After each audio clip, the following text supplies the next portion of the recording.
E aí pessoal, tudo bem com vocês? Bem-vindos aqui ao canal do Kablan. E nessa videoaula vamos fazer aqui a 1101, P1101, Português, segunda série do ensino médio, tá? Se você não é inscrito, mano, já se inscreve aí por favor no canal, ativa as notificações e indica para seus amigos.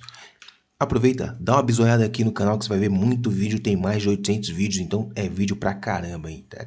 Então me ajuda, vamos lá. Leia o texto abaixo, formiguinha. A fazenda, longe de tudo, afastada de nós, as balas industrializadas e as guloseimas da marcenaria. O açúcar mascavo formava bolotas duras, como pequenas pedras, de um tom escuro, quase marrom. Tinha outro nome, açúcar amarelo, uma iguaria. Naquele dia fiquei rodeando a porta da despensa por algum tempo.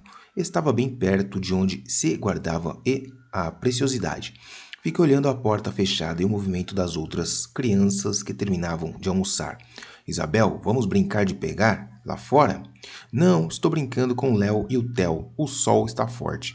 Minha irmã não insistiu, arrastou outra criança com ela. Quando a sala esvaziou, abandonei Léo e Theo, caminhei deslizando os pés lentamente. Na seleta apertada, apertei os olhos. É mais para lá. Pisei em algo. Olhei para baixo. Um pé descalço se materializou e logo depois o corpo todo de minha irmã Ana. O que você está fazendo fechada aqui dentro? Eu estava pegando açúcar como você. Quando a mãe viu a porta aberta, trancou por fora. Eu não podia sair. Vou sair agora porque estou com sede. Vou encostar a porta. Não demore, senão alguém tranca você. Ela deslizou pela sombra. Ouvi a voz zangada de minha mãe lá fora. E agora? Tranque essa porta. Você estava pegando açúcar. Venha enxugar a luz. Eu não. Estava só fechando a porta. Escutei o ruído típico da tramela trancando a saída. O coração aos pulos. Agora tudo tinha dado errado. Eu estava no escuro fechada na despensa. As pernas ficaram moles. Espiei a fresta amarela. Mas as delícias ainda estão aqui. Abri a tampa, a outra tampa. Tem pouco. Está muito no fundo. Fiquei na ponta dos pés. Espichei os dedos e enfiei a cabeça pela fresta aberta e alcancei um punhado.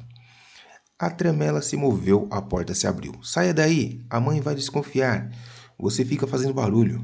Com os olhos cheios de escuro e lambendo a mão cheia de açúcar, segui minha irmã mais velha. Sentei embaixo do pessegueiro. Devorei com uma formiguinha a delícia. Nenhuma culpa. Que texto cansativo. O desfecho desse texto se dá quando a irmã da narradora pergunta o que ela está fazendo. A mãe da narradora pede que ela tranque a porta da despensa. A narradora devora o açúcar sentada embaixo do pessegueiro. Foi isso que eu ouvi ali, né? O narrador fica de ponta dos pés, a narradora rodeia a porta da despensa. O desfecho da história, ela foi comer o açúcar embaixo do pessegueiro. Muito bom dia, senhora. Que nessa janela está? Sabe dizer se é possível algum trabalho encontrar? Trabalho aqui nunca falta a quem sabe trabalhar. O que fazia o compadre na sua terra de lá? Pois fui sempre lavrador de terra má. Não há espécie de terra que eu não possa cultivar. Também lá, na minha terra, de terra mesmo pouco há.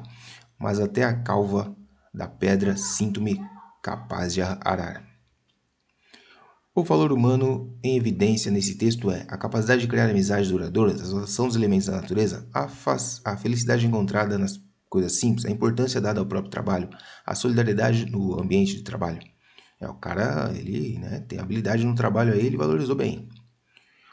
Concertina, conzanetas e lembranças. Sentado na soleira da porta da sala que dava para a varanda da casa grande, José Augusto Barbosa Cava, ou Cavinha, como é mais conhecido, contou-me a história do lugar onde vive, enquanto cortava com canivete alguns fiapos de corda.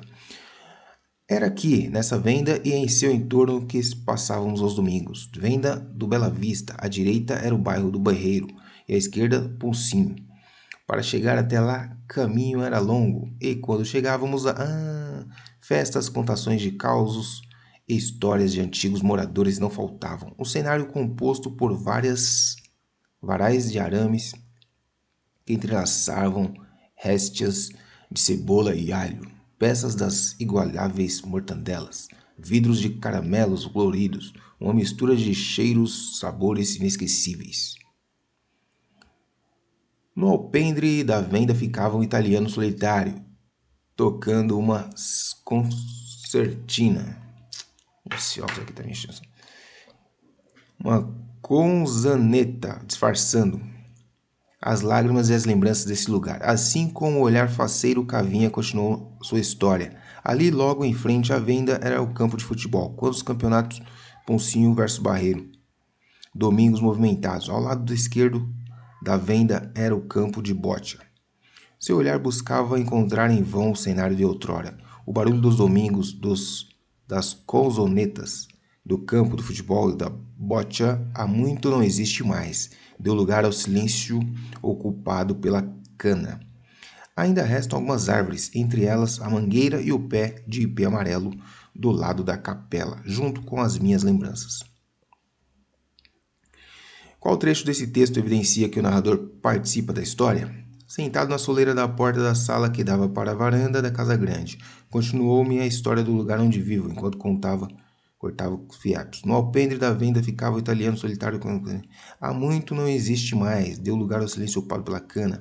Ainda resta algumas árvores, entre elas a mangueira e o pé de ipê amarelo do lado da capela.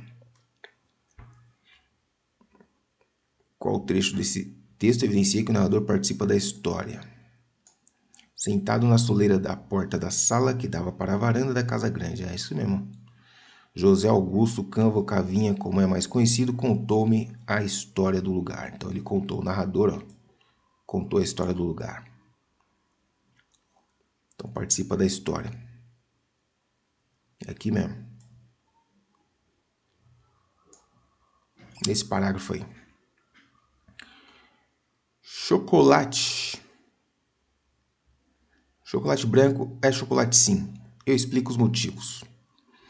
Há uma polêmica entre cozinheiros, confeiteiros e até chocolatiers sobre a autenticidade do chocolate, chamado chocolate branco. Para entender o porquê dessa discussão, é necessário compreender um pouco do processo de fabricação desse doce amado por praticamente todos.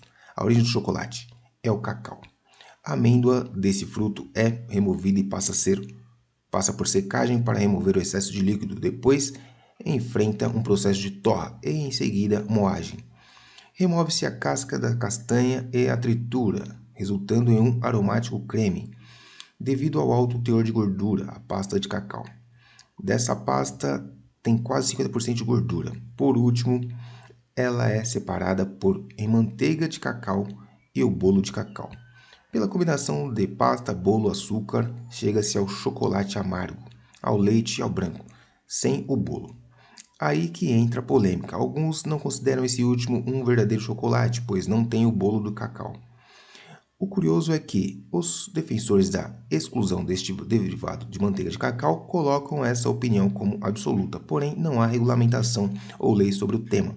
Minha opinião: manteiga de cacau é subproduto do fruto, obviamente, e, portanto, é sim capaz de ser chamado de chocolate. Agora, quando aquele seu amigo chato vier discursar sobre sua barrinha branca, já tem como justificar o nome da embalagem. Esse texto foi escrito para apresentar um regulamento, contar uma história, defender um posicionamento, ensinar uma receita, vender um produto. Defender o posicionamento, né, que ele acha que o cacau, o chocolate branco, ele é chocolate. Os olhos azuis. O velho abriu os olhos apenas quando o filho pediu, e então ficou em silêncio por quase um minuto, mirando vagarosamente de um lado para o outro, como se quisesse aproveitar bem o que via, os olhos azuis. Então, perguntou o filho emocionado. É maior do que eu pensava, muito maior, respondeu o pai, em emoção igual. Te falei que era. Valeu a viagem?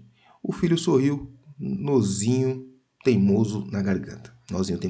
Ah, sim, valeu. E o velho não disse mais nada por um tempo, apenas respirando aquele ar novo e desconhecido e olhando de longe, até onde nem conseguia mais olhar. Os olhos azuis. O filho também permaneceu em silêncio, saboreando o silêncio emocionado do pai. Olhavam ambos para a frente, juntos, sem precisar dizer, ambos sentindo a companhia forte do outro e de tudo aquilo que agora os rodeava. Até que o filho rompeu a mudez. Vamos dar uma caminhada? Espera um pouco, pediu o pai. Só mais um pouquinho. E seguiu mirando como se nada mais houvesse os olhos azuis. O filho decidiu esperar um pouco que o pai quisesse. Tantas horas de viagem, o velho aguentando o cansaço em seu corpo de 80 anos, apenas para aquilo, que a emoção não poderia ser breve.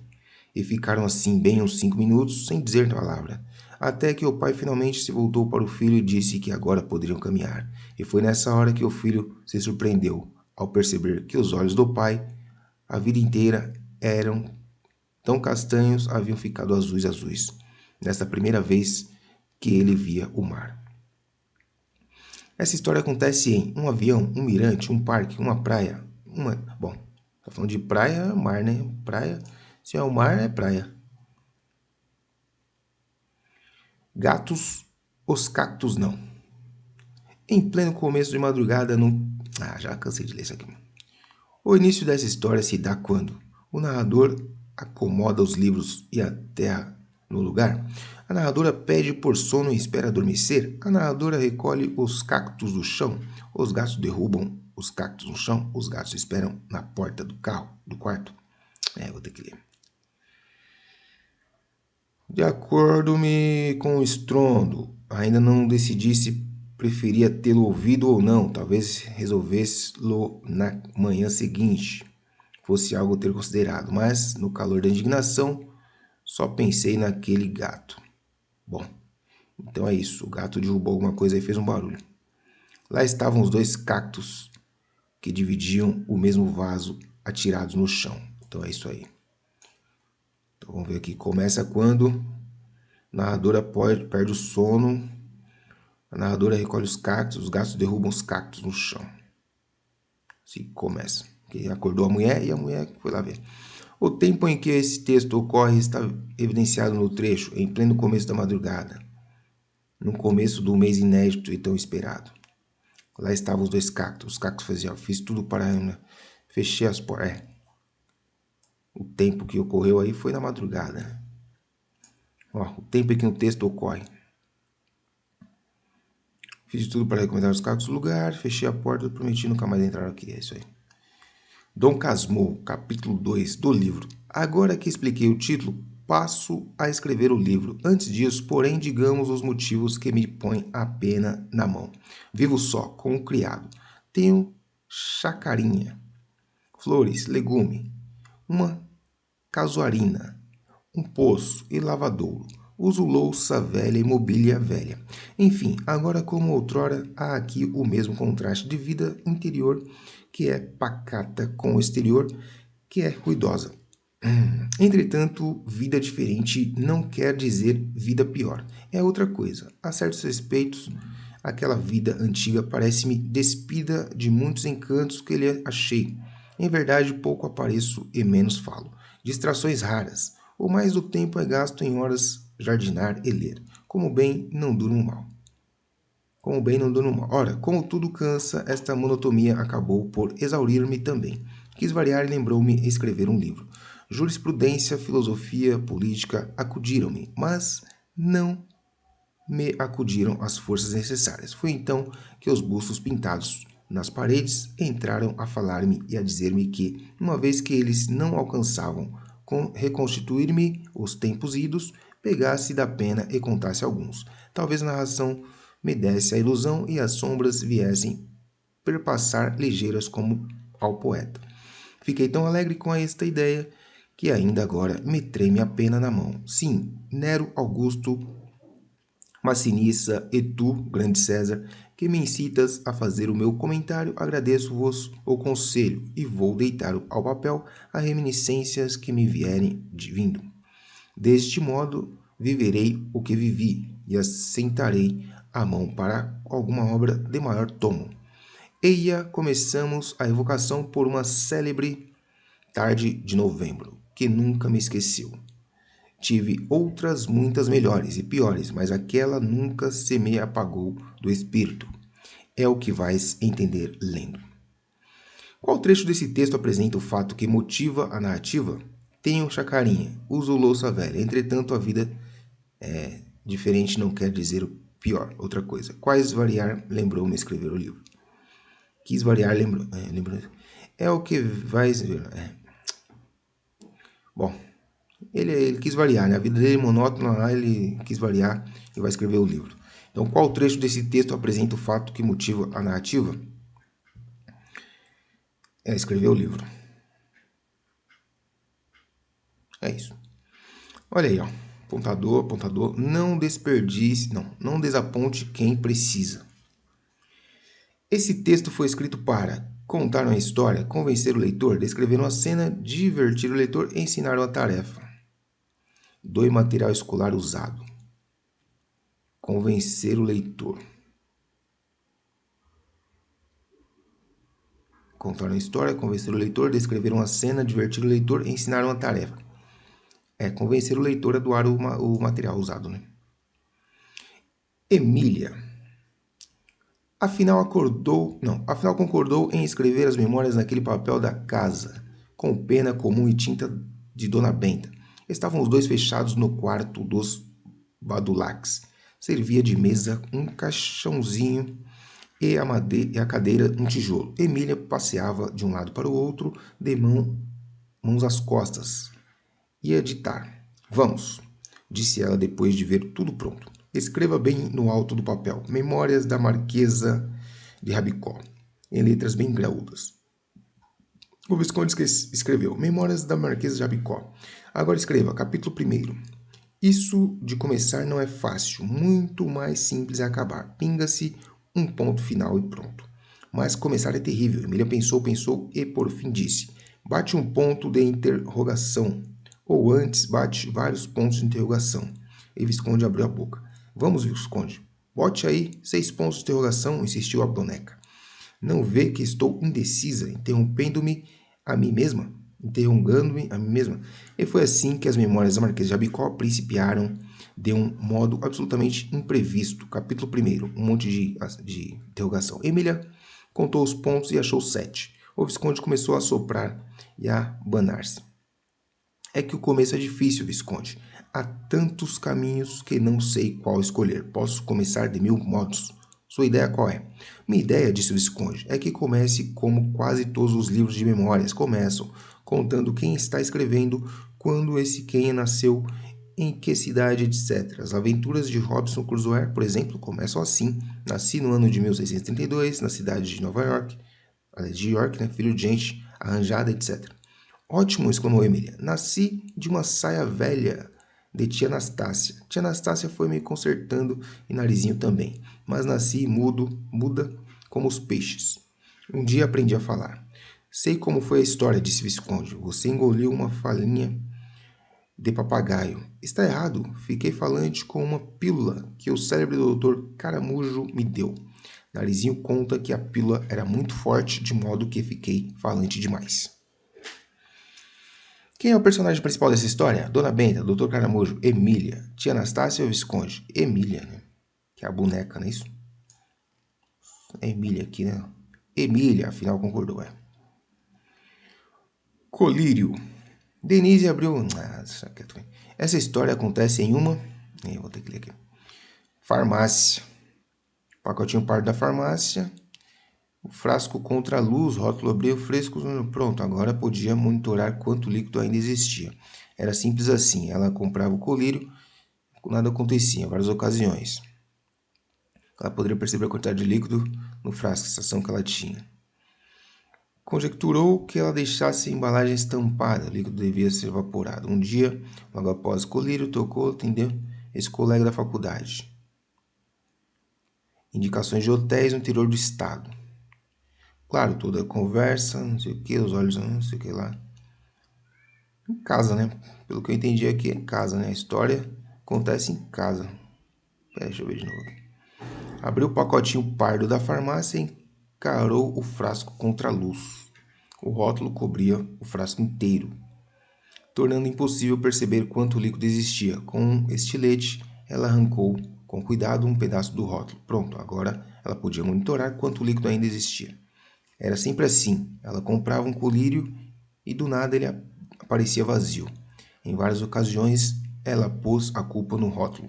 Sem poder acompanhar o esvaziamento do colírio, ela só prestava atenção nele em 2 momentos, quando ela começava a usar e quando acabava. Mas isso não era explicação suficiente, posto que ela poderia perceber a quantidade de líquido também pelo peso do frasco. A sensação que ela tinha é de, do nada, o frasco estava vazio. Conjecturou que estava deixando a embalagem destampada, o líquido por assim, o mistério estava exposto. Um dia, logo após ela pingar o colírio, o telefone tocou, ela atendeu, seu colega de faculdade queria indicações de hotéis no interior do estado. Ela se sentiu ligeiramente lisonjeada com o telefonema, passou os nomes dos hotéis, lembrava serem mais famosos, então desligou. Claro que toda essa conversa fez ela esquecer do colírio. No dia seguinte, após algumas horas preenchendo planilhas em frente ao computador, ela sentiu os olhos arranharem. Pegou o colírio, não era possível, estava no final. Examinou a tampa e a embalagem. Tudo parecia normal, correto. Apenas o líquido não estava mais lá. Um colírio não é coisa cara. Pouco dinheiro compra. O que irrita Denise não era o dinheiro que se perdia, era um mistério. Afinal de contas, para onde se ia o líquido? Como ele escapava do frasco? Talvez o líquido do colírio tivesse propriedades quânticas. Talvez houvesse sua casa. Finalmente falou da casa, né? Oh, meu Deus do céu. Textão desse para falar da casa só no final. Duende conjuntivite. Talvez os companheiros colírio entrasse desenvolvimento da tampa que degrade com o tempo deixe o líquido evaporar. Tudo de deixar observar o frasco seria mera coincidência. Ela poderia gastar mais tempo de sua vida elaborando testes complicados e precisos para cada uma dessas hipóteses, mas honestamente Denise tinha mais o que fazer. O clímax dessa história acontece quando Denise abre o pacotinho pardo da farmácia, arranca um pedaço do rótulo do colírio e descobre que seu colírio novo está no final. É o ponto do clímax aqui. Fica lisonjeada e imagina que está deixando o colírio. Pegue 1 litro de otimismo, 2 lágrimas de preferência escorridas no passado, 2 colheres de muita luta e sonhos à vontade, 200 gramas de presente e meio quilo de futuro. Pegue a solidão, descasque-a toda e jogue fora a semente. Coloque tudo dentro do peito e acenda no fogo brando das manhãs e sol. Mexa com muito entusiasmo.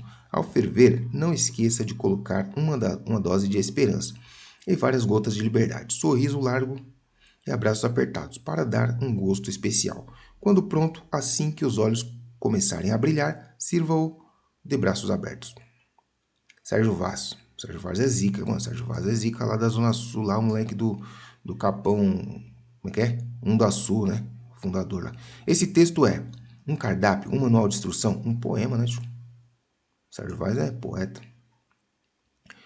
Tem muito brinquedo por aí esperando uma criança para brincar. Nesse Natal, faça um brinquedo feliz. Dê ele a uma criança.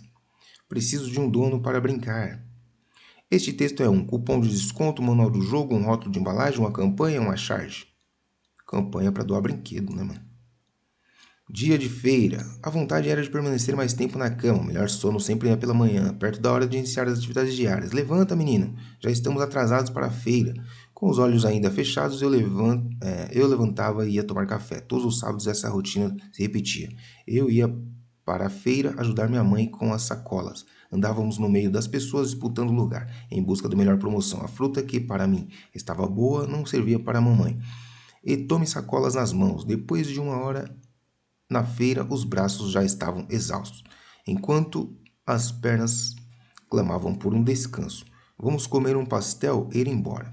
No meu pensamento, o melhor momento de ir à feira era quando chegava perto da barraca de pastel. O cheiro servia de suporte para aguentar aquela tarefa, de certo modo chata. Quantas vezes implorei para comer um segundo pastel, mas tinha uma corrência. Esqueceu da sua irmã? O jeito era pegar as sacolas e ignorar o cheiro do pastel que era para minha irmã durante todo o trajeto de volta para casa. Tempos bons. Eu nem sabia, mas tinha paciência de procurar sempre a melhor opção.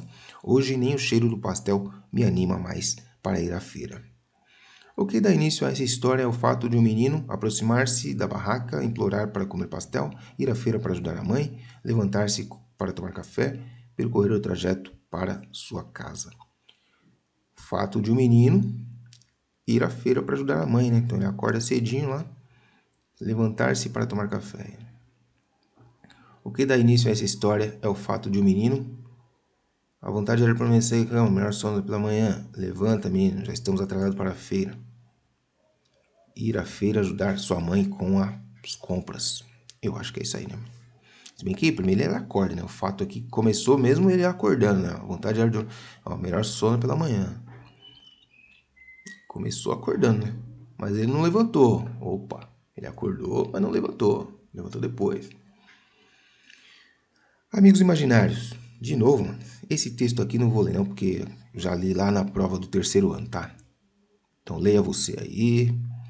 O desfecho dessa história acontece quando o narrador diz que os amigos imaginários são globais, o narrador sugere e descobre que é um amigo imaginário.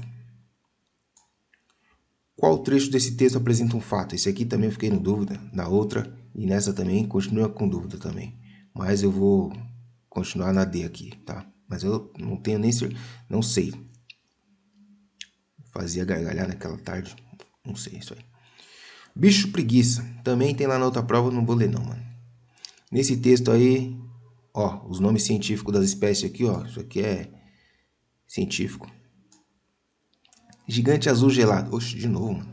Tá falando do planeta Urano aí e tal das coisas aí. O tema desse texto é as características do planeta Urano. Aí. Aquelas férias com sobrinhos tinham sido maravilhosas, embora os garotos... também essa daqui tem nada do terceiro, deixar quieto. No final dessa história, os irmãos mais velho achou que havia, gritou desesperado, pediu socorro, ficou irritado porque o moleque tava beliscando a perna dele, achando que tava sem perna. É isso aí. Felicidade. Ser feliz é uma tendência do ser humano. Não há quem não procure a felicidade, que não a queira. A busca da felicidade e seu encontro depende da ótica de cada um. Uns buscam no trabalho, outros no lazer, alguns no acúmulo de bens e também pelo relacionamento afetivo. Quem a procura dessas maneiras não a encontra.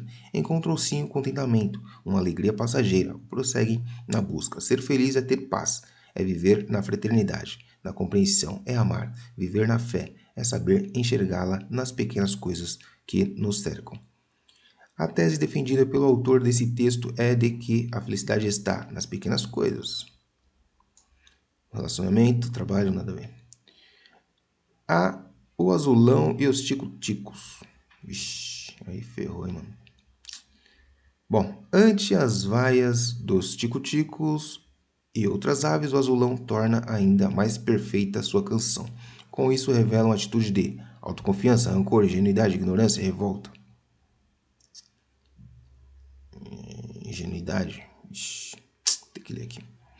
No começo do fim do dia, o belo azulão cantava. O pomar, atento a ouvir os seus trilhos de harmonia, cada vez mais se aflorava. Seu tico-tico e outras aves vaiavam sua canção, mais doce ainda se ouvia a flauta desse azulão. Um papagaio surpreso de ver o grande desprezo do azulão, que os desprezava, um dia em que ele cantava em um bando de tico-ticos, numa algazarra ou vaiava, lhe perguntou: Azulão, olha, diz-me a razão por que, quando estás cantando, recebes uma vaia desses garotos joviais. Tu continuas gorjeando e cada vez canta mais. Numas volatas sonoras, o azulão lhe respondeu: Caro amigo, eu prezo muito esta garganta sublime e esta voz maravilhosa, este dom que Deus me deu. Quando há pouco eu descantava, pensando não ser ouvido nestes matos por ninguém, um sabiá que me escutava num capoeirão escondido gritou de lá: Meu colega, bravos, bravos, muito bem. Pergunto agora a você, quem foi um dia aplaudido pelo príncipe dos cantos de celestes harmonias, irmão de Gonçalves Dias, um dos cantores mais ricos? Que caso pode fazer das vaias dos tico-ticos? Autoconfiança é tudo nessa vida. Os donos de Piratininga. Nos tempos da fundação de São Paulo, os tupiniquins dominavam os campos Piratininga e o Vale do Tietê.